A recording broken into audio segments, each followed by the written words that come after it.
do that week. Coming is off. Okay. It's close. Claire's good. Call the meeting to order. Oh, yeah. Good afternoon. The affidavit of posting was posted accurately. Everyone is in attendance. We have Marietta by Zoom there, so enjoying her vacation. We'll rise for the Pledge of Allegiance. I pledge Pledge allegiance to the flag of the United States of America and to the republic for which it stands, one nation, under God, indivisible, with liberty and justice for all. So consent agenda, I'd entertain a motion to Motion. second, accept the consent agenda. Second. Supervisor Kelly and second by Supervisor Smisek. Okay, thank you much. Any questions? Okay. All those in favor? Aye. Say aye. Although, any opposed? All right. And the discussion items, first on our agenda, welcome Kurt. He was unable to be here in June and is here now to share what the Veterans Services, you can tell us the correct title. Sure. The Veteran Service Office is. Veteran good enough. Service Office. Yeah, that's good enough. Thank you. So I appreciate that. My wife got COVID and it threw us all into a nightmare. So I appreciate you working with me and allowing me to speak this month. Absolutely. I was told to keep it fairly brief. So 45 minutes. That joke always kills. Reaper. It's the Veteran Service Office of Washington County is a pretty small office. It's myself and it's two other staff members, a veteran service specialist named Barb Kempf, Nye, and a veteran service assistant named Deborah Van Arum. If you call us, you're going to get one of us three, or if we're in appointments throughout the day, what we like to share with vets and the public is that please leave a message because we don't want to offend you, but oftentimes we're handling something at the counter and we always check the messages throughout the day, okay? So put that right out there. So generally what we do is we fall under state chapter 45 for our governance and also the Code of Federal Regulations, chapter 38, okay? So on the state side, it enumerates generally what we do as far as helping veterans with any benefits that they're entitled to under the law based on their active duty status. Okay, that's our general charge. And it's very broad and it's very vague, but that's what we've been doing since 1936. The other side of it, the Code of Federal Regulations governs how we can do that working with the VA as an advocate or a liaison for the veteran. And there are very specific rules we have to fall under. For instance, accreditation in order to file certain paperwork with the VA, things like that, to make sure that we're not taking advantage of vets. That's the whole point. And if you read through the history of the report, and I won't bore you with going back through it, but it's important to note that's the whole point of this office is veterans were being taken advantage of by attorneys. I've got nothing against attorneys, especially if there are any in the room. But veterans being taken advantage of by attorneys after World War I and before World War II. And so this office came out as a solution to provide non-feed services for veterans. So in a general sense, we work as guides, facilitators, advocates, adversaries to the VA, and I like to use the word demystifiers of the giant bureaucracy that is the federal VA. It can be very intimidating, and quite frankly, my office, even though I like to think of myself as a nice guy, can be intimidating for a vet who just came out of service to walk into not knowing what they're seeking and how to get help. Even help itself is stigmatized within the VA and within the Department of Defense. So we try to destigmatize that and help people as we can. Okay, so I'll just breeze through some of the benefits to give you kind of an overview. I gave my cards to all of you. I hope you all got one. Yes. If you don't, let me know. But you can reach out to me. I'm happy to talk more about any of these benefits. They're vast, and the eligibility requirements are really complicated. So we can go into detail outside of this meeting at any time if you'd like that. The best way to look at VA benefits is to break them down into general subject matter, federal, state, and local benefits. And then to further break that down into education, VA healthcare or healthcare benefits, compensation and pension, and then cemetery and funeral benefits. By doing so, you pretty much encompass everything. okay? But in a general sense, compensation and pension benefits are exactly what you'd think. They're money from the federal government to pay for either a low income status of the veteran after the age of 65. It's called a non-service connected pension, which means it has nothing to do with their VA disabilities and it has nothing to do with a retirement status, or it's compensation. And think of that as a workplace injury. And that is by far the biggest action that we take in our office is compensation for in-service injuries. There are further benefits within the compensation spectrum for dependents and survivors of veterans. There's a non-service connected pension for a surviving spouse who is not a veteran. There's lots of different compensation service benefits within the federal system there. VA healthcare is by far the biggest benefit that veterans can take advantage of. VA healthcare is often stigmatized, which is really a disservice to vets, and we try to take away that stigma as much as we can.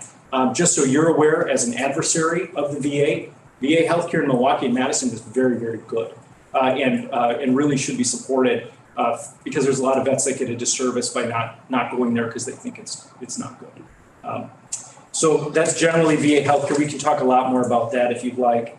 One of the largest state benefits that I want to bring up is the Wisconsin GI Bill. Do you guys know about the Wisconsin GI Bill in general sense? Yeah. So after a veteran serves their full active duty time, they get the post 9/11 or Montgomery GI Bill. They use that up, getting a bachelor's degree, then they get the Wisconsin GI Bill, which is 128 credits in any UW school or tech school, which is a huge benefit.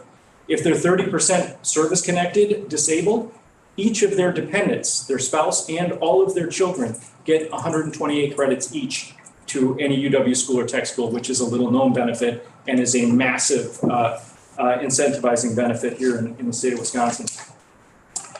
There's been legislation for the Wisconsin property tax credit. You may hear about that from some of your constituents. Every year for the last 6 years, Andre Jacques puts forward legislation to decrease the Wisconsin property tax credit to 70% instead of the 100% criteria that exists right now. It has been through committee unanimous support, but it never goes to the floor. So one of these years it'll probably get to the floor, and I'm sure you'll have people calling you about that, and we can talk more about that at any time if you're interested in hearing kind of what the history of that is. And then the Wisconsin Veterans Home Improvement Loan and Personal Loan have been on hiatus since 2008. The reason for that was it became not profitable for the state of Wisconsin to continue those programs. I expect now with rates going up and inflation, it probably is profitable again. So we're hoping that we see a program come back. It was a very popular program, although very difficult to administer. That was previous to my time. That's what I've been told. So community programs in a general sense, the benefit of our local VA programs is me. I try not to sound arrogant, but it is. We try to be the, kind of the light at the end of the tunnel for the vets when they come back from service and they start working through the VA. And one thing I wanted to draw your attention to, in the notes, some important statistics I put in there that we have the same economic impact as the Frederick Health System, $53 million a year for VA healthcare and compensation. Those are combined numbers there. Come back to Washington County annually as of this year. When I started in 2015, it was 20 million. So there's been a substantial change in the amount of benefits that are coming back to Washington County. And some of that has to do with federal changes. Some of it has to do with, I like to, pat the staff on the back, just a good job that we're doing in the Washington County Veteran Service Office. So any questions or anything I didn't cover that was a burning thought in your mind? Crickets. Okay. Let me know if I can explain anything further for you. Please just let me know, and I'm happy to do that. Thank you for coming. Thank you very much. Appreciate it. Excellent. The next item is the opioid settlement options for securitization. Julie, did you want to address something on there? She provided an explanation. Committee report. So I just want to also mention that the reason that I also convened the Human Services Board, which is why we have our board member, which is part of the Human Services Committee, is because we have fiscal things to discuss and approve today. And the board, which is also part of the committee, or the committee is part of the board, I guess, oversees the fiscal component of human services only. So not the other departments in Health and Human Services, but Human Services specifically. So I just wanted to clarify that, and certainly welcome to discuss that afterwards, or maybe we discuss with the county attorney since they know all the legalities of the difference between the board and the committee. But this committee report is in your packet as an FYI to sort of prep you for thinking about and considering a question that will be posed to the Human Services Board in the near future regarding whether or not Washington County should opt in for securitization of the opioid settlement. Right now, Johnson & Johnson has settled and multiple other manufacturers have settled. WCA, Wisconsin Counties Association, is looking into options for counties to securitize for the other manufacturers and not Johnson & Johnson. So right now, Johnson & Johnson, the settlement dollars will be distributed over 9 years, and it has been determined that they have a good financial rating and that it's likely that very highly likely that counties will receive their payment. The other multiple manufacturers, there is some concern that because the payments will be given out over 18 years, that they could potentially go bankrupt. And it's based on, and I'm no financier, but it's based on their ratings. And so WC is working on trying to work with folks who will provide that securitization, which means our payments, while reduced, would be guaranteed and would be provided more upfront. So there is more details and what the actual dollar amount and fiscal impact that will be made to Washington County, but wanted to get this on your radar so that you're aware that this is a conversation that's happening, as well as there will be a question asked of the Human Services Board and then the whole county board on whether or not we will want to pursue that. The county executive also wanted me to make mention that he did discuss this with previous county board supervisor Mark McCune, and he did say that he thought it was a good option for us to take, but certainly no decisions to be made today and not a lot of detail, but wanted you to be aware of this conversation. And happy to take any questions.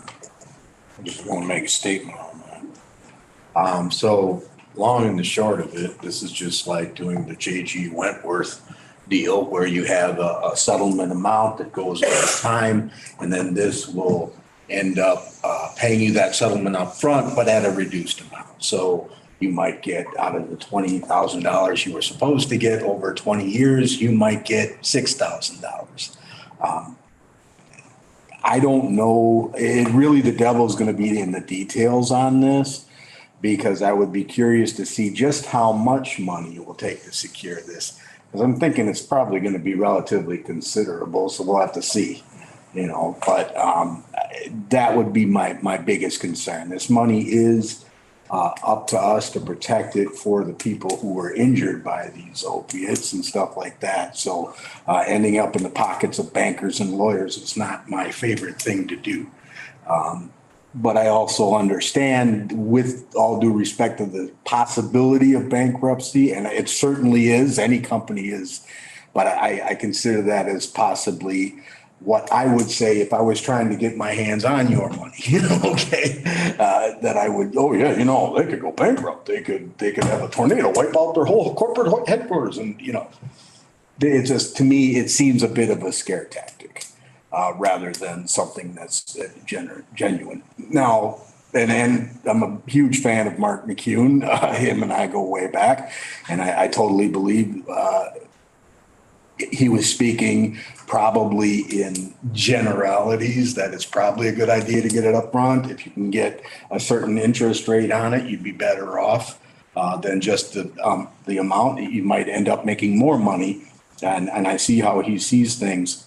But again, I really believe he's also talking that the devil's going to be in the details. And that's where we're going to have to really do our due diligence in keeping an eye on this thing and making sure that that's what we really want to do before we put our name to the dotted line.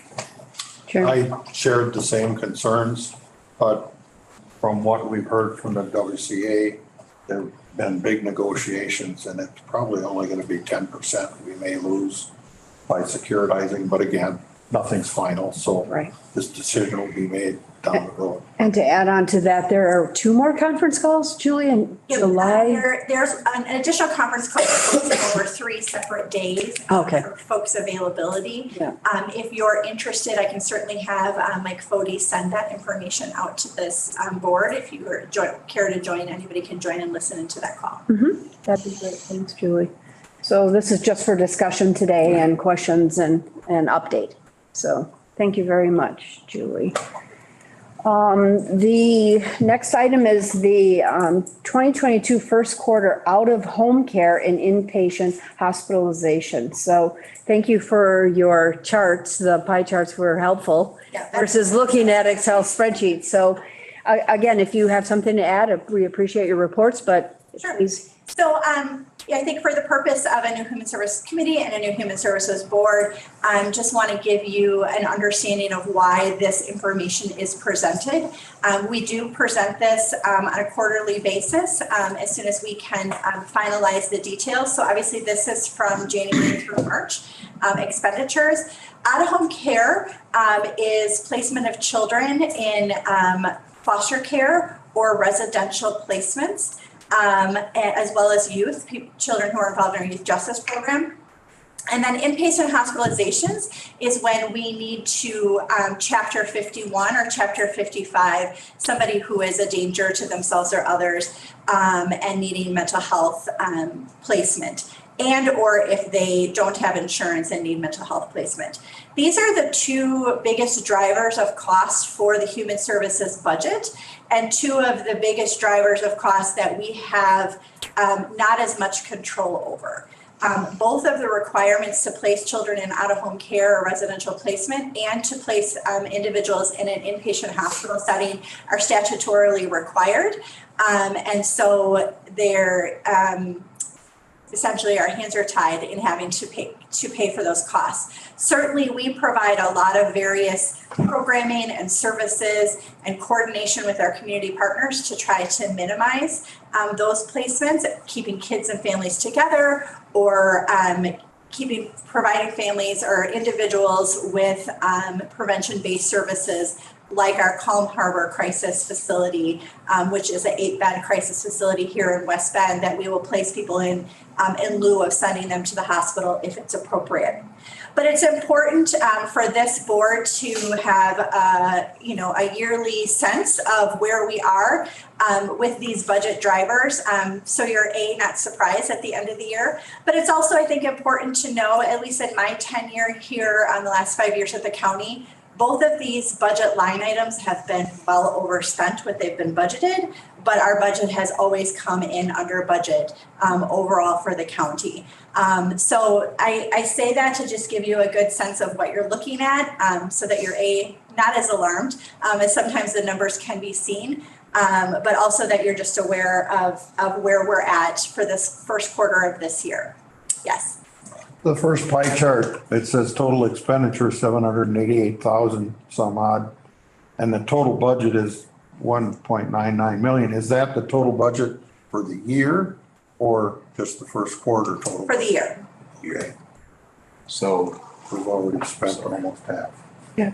so at this point, this is first quarter numbers, we're relatively over on our budget, first quarter.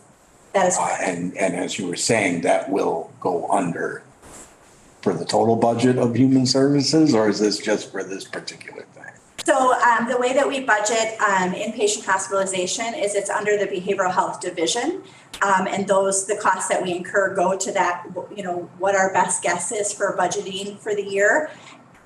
At least the last 5 years, our total human services budget has been underspent and we returned money to the county. And so will there be a year when that doesn't happen? Hard to say, which is why it's important for this board to know where we're trending and where we're tracking with these expenditures, just because, as I said, it's the 2 largest drivers of costs. I will share with you for the inpatient hospitalization, for placements for Chapter 51s, which is like a short-term inpatient hospitalization stay, we're trending under budget. But we have a significant number of individuals placed in Trempealeau Healthcare Center, and they've been placed there for long periods of time. Many of these individuals are eligible for a managed care organization, but while they're placed in an institute for mental disease, they are the responsibility of the county. We've been working with our managed care organizations to find placements for these individuals so that they can be removed from Trempealeau, and then they would be the responsibility of the managed care organization for their cost of living, their daily living rates. It's been an ongoing battle with the managed care organizations in that they claim that they cannot find placements for individuals. Some of these individuals need very specific or intense level of care, and our experience has been they don't like the daily rate that is quoted to them. So we have become very aggressive with our placements in saying to the managed care organizations that we will find placement and we will pay for the first 30 days. But once they leave Trempealeau or an Institute for Mental Disease, and they're the responsibility of the managed care organization. So we will find them a suitable placement that's safe and appropriate and pay the first 30 days and then let the managed care organization know that it's their responsibility. That is something we've been working on over the last year to try to impact this, because an Institute for Mental Disease is not an appropriate placement for somebody long-term. They're not in the community and they're not getting the services that they need. And so we are working diligently on that, but in many ways our hands are tied with our partnership with the managed care organizations. And we've been talking about this at the state level for at least the last several years. So continuing on that, the out-of-home care, not institutionalized, we're talking about fosters and stuff like this. And is there in Washington County a definitive link between parents that are addicted to opiates and things like that are the reason these children are taken away? And if so, it is my hope that we're going to use those dollars that we have coming in for such as this, if we are intending to be over budget. It's a case-by-case basis. Certainly, we have seen our placement for children in out-of-home care and children involved in youth justice. We have seen an increase in parents who have substance use issues and needs. Can we drill down and say this parent is addicted to opioids and then we've had to place this child? We could drill down to that level of detail. If I don't know if what you're saying is, then can we use those dollars to pay for out-of-home care? I think that might depend on how it's written and how you can use the dollars, and then obviously approval by. Right, and then that's what I mean. Obviously, what I'm asking for is to investigate that possibility and the appropriateness of it. I'm not suggesting anything other than that, and only in the context of we're looking at this budget right now. And this is a driver of that budget. Absolutely. So therefore, it's appropriate to be speaking of it at this time. And there's a reason for that. So I will also share with you in regards to out-of-home care budget, the previous county board did a lot of work with our state legislators around subsidized guardianship. So we will see a plus impact of that reimbursement in this budget this year. When we pulled these numbers for the first quarter, we had not received our payment. So you will see an itemized, I think it's in gray, that shows the subsidized guardianship that we pay out. We will get reimbursed for that. And that will show in the second quarter that increase or that plus in our budget. And I'm anticipating last year we spent a little bit over $100,000 in subsidized guardianship. So we'll see that impact for 2022 based on that really great work that was done. and that's where this originated from. My line of questioning was that in Ohio, there was an unexpected twist to the opioid epidemic, which was a huge increase in foster children and children that, ended up with out-of-home services, which were taxing the county at an incredible rate. and was unmandated or unfunded, but certainly, of course, mandated by the state. And I don't want to have us end up in that same trap. So I'm kind of forward looking a little bit here to see that we're going to keep ahead of that. So thank you. Thank you. I have a question. Can you talk any about how we're trending year over year on the expenditures for this, or like, is this expanding? Is it increasing at a rate that you can talk about? Yeah, and I certainly would be happy to include that in the second quarter, Okay. so that you could see some of that.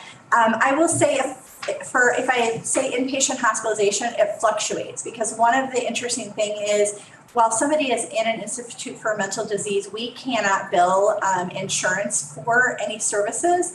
But Winnebago, for example, can do some billing and get some reimbursement, of which then they reimburse the counties. But it's very delayed.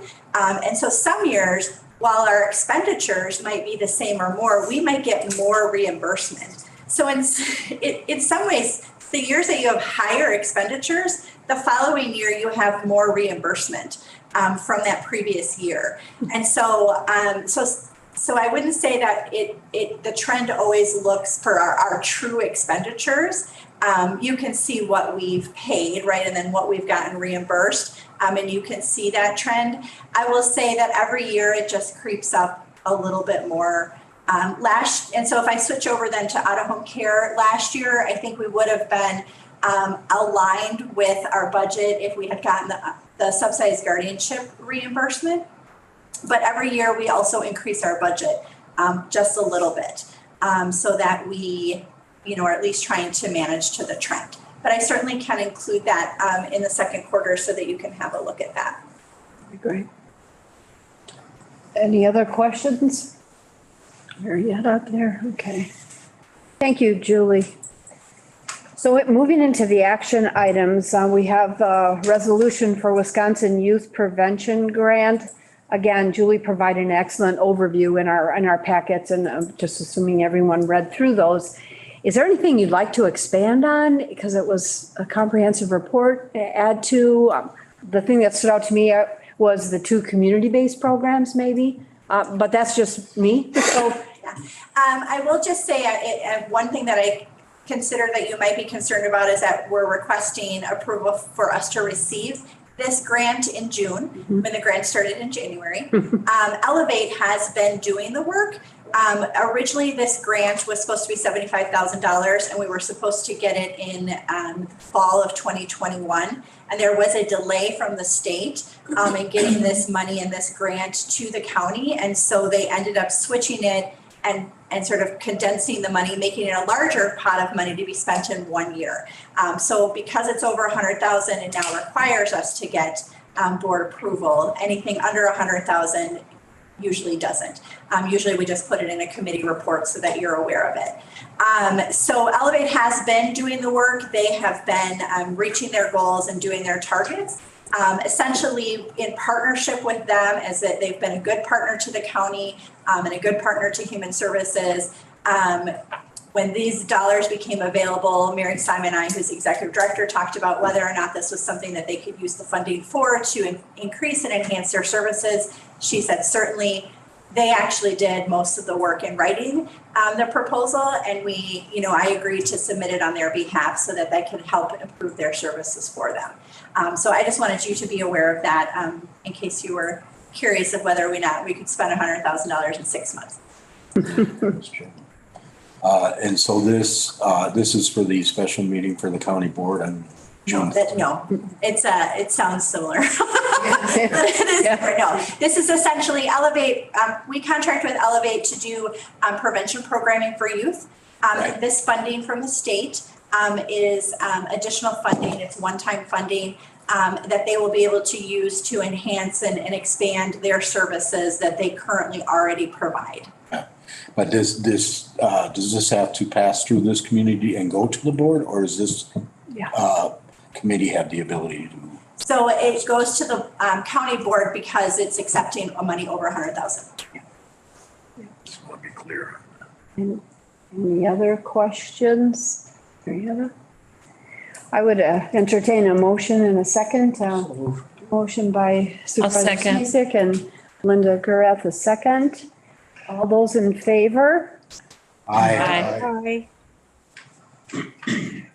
Okay, that was Mariana. All those opposed? Any questions? Discussion? All right, thank you. Next resolution, there's a grant application. Yeah, so this is authorizing resolution for a community development block grant. I won't even say all that acronym. Again, is there something you would like to expand on? Chairman Schulteis, Yes. excuse the. Oh, sorry about that. Yes. Yes, thank you for reminding me. So the Human Services Board can be excused at this time. Okay. All right. Thank you for coming. Nice to meet you, Chris. Yeah.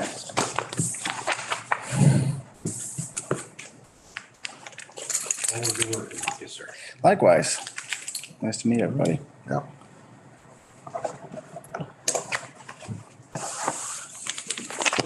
Anything you want to expand on from the committee report? Sure. So, as you can see, we have been in conversation and talks with Family Promise of Washington County for this opportunity to apply for a grant in the amount of $2 million so that they can do a construction project that will expand their homeless services in Washington County. Currently, their adult family home Carl's Place, or their adult services Carl's Place is over here on Indiana behind the Public Agency Center. And then they have their family shelters in another location in some apartments that are above a current business. This has been part of their long-term strategic plan to build upon the adult homeless shelter so that they can include the family shelter on one footprint, and then obviously have shared efficiencies with staff and services. They made us aware of this opportunity to apply for this community development block grant through some coronavirus funds, that the county is the only entity that can apply for it. And so we had some initial conversations. We looked at a timeline, it's very, very tight timeline, but we feel that if everybody does exactly what everybody needs to do, that we can make it work.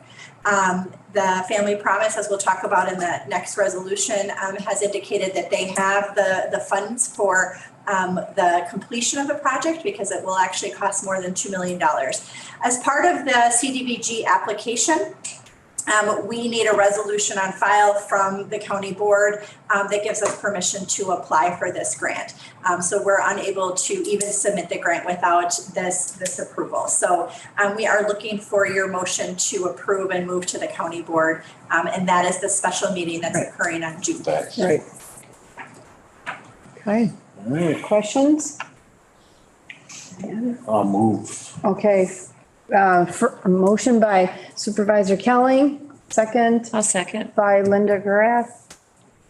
All those in favor? And I would just add a Okay, little cons, but the matching funds are not from the county. right. We would have no money in this project at all, except we insisted that the overall general contractor be someone that we pick, but they're gonna pay for them at the end. So it's just being a good neighbor. Kunkel or whatever, yeah. Cool. Thanks. Chairman Schleif. So any other comments or questions? All those in favor? Aye. Any opposed? Any opposed? You get used to that little delay there. Woo.